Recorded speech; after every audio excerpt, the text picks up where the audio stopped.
there were a lot of reasons you guys want that, but do you think one of the keys is your ability to get to the rim consistently, whether to finish or find open shooters on the perimeter?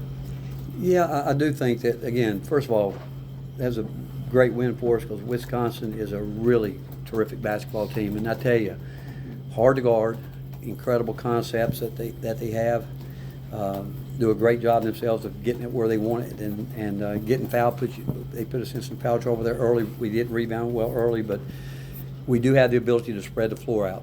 And because of that, we've got what we would call green light shooters, and they see daylight, they're going to shoot it. And then we've got some guys that can get downhill with it.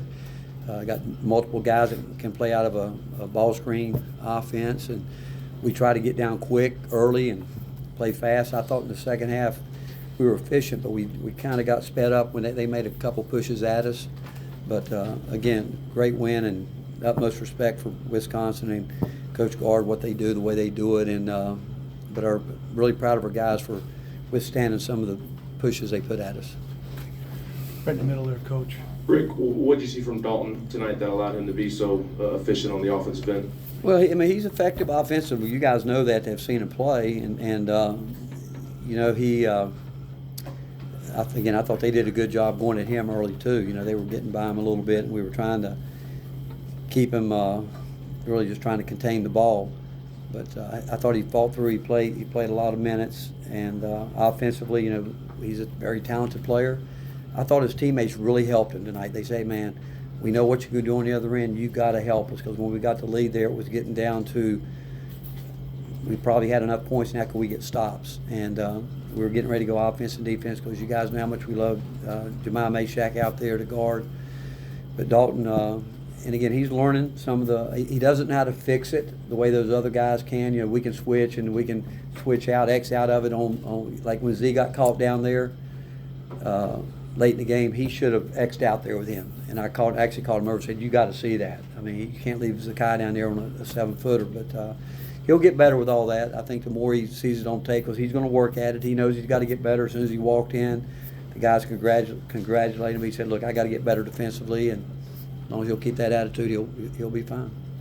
Right up front here. Wisconsin made a couple charges in the second half, got down to 1, got down to 3. You guys answered both times. What is it about your team that enabled you in this kind of environment to kind of answer every run they made? Well, I like to think that we've been in them a lot.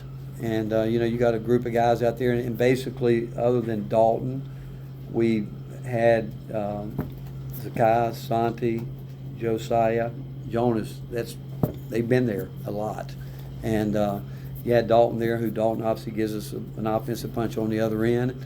But it's just the fact I think they've been in a lot of games like that, and I thought they stayed together. And I thought we really did a good job, because we got sped up, but we didn't let the clock. We landed the plane safely there right at the end of the shot clock a couple times, and finished it out.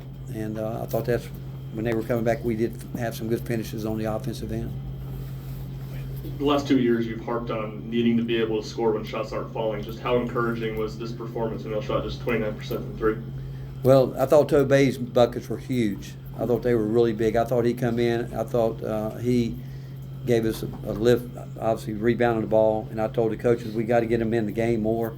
And we actually tried to isolate him and let him go at it. And because we're going to need him to do that and obviously we posted Dalton, let him have a chance to back it down and see what he could do there and try to surround him with the shooters. But I thought Tobey's minutes when he came in there were big minutes in the game, because we needed something there, because we weren't, again, give them credit, because they had got us hurried up there a little bit, but he came in and helped us.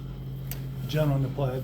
Yeah, Rick, you referenced Tobey, but Jonas and Cade in the final 8 minutes as well. What did you like about, I guess, what you got from all 3 of those guys on the inside? Well, we love Cade. Cade's minutes in the first half were huge, trying to protect guys. I mean, Cade's going to be a guy, I mean, he's much stronger than he looks. I thought he went out tonight and really handled the physicality of a game against a very physical team. And we know that he is a connector on the offensive end. He knows his role. He knows what he needs to be doing out there. I knew that when we ran the lob play, I knew he was going to throw it, because they know he'll go get it. And then Jonas's presence. I mean, people don't realize just his presence. And again, he's 5 for 6 tonight, I think, and I thought he did a good job getting off ball screens and getting to the rim, and the middle ball screen was good to us a couple different times where getting downhill or getting him to stay up a little bit high quick, and Jonas got behind his defender. And Jonas, if he can do those type things for us, it's only going to help us moving forward.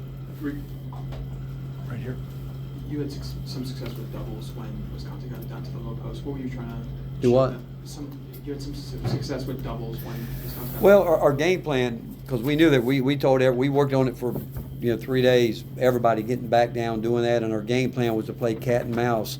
And once they put it down, go get it. But early we were doing a really poor job of just letting them, the rules say you don't have to let them bang you. But we don't want to bail out with trying to flop or anything like that. I mean, really when you can bar up the way the rules are, you shouldn't get back down that deep. You really shouldn't. And what was happening, we were getting in the lane, and we waited too long. When they put it on the floor, we were supposed to go, and we were waiting till they bounced it, and now it's too late.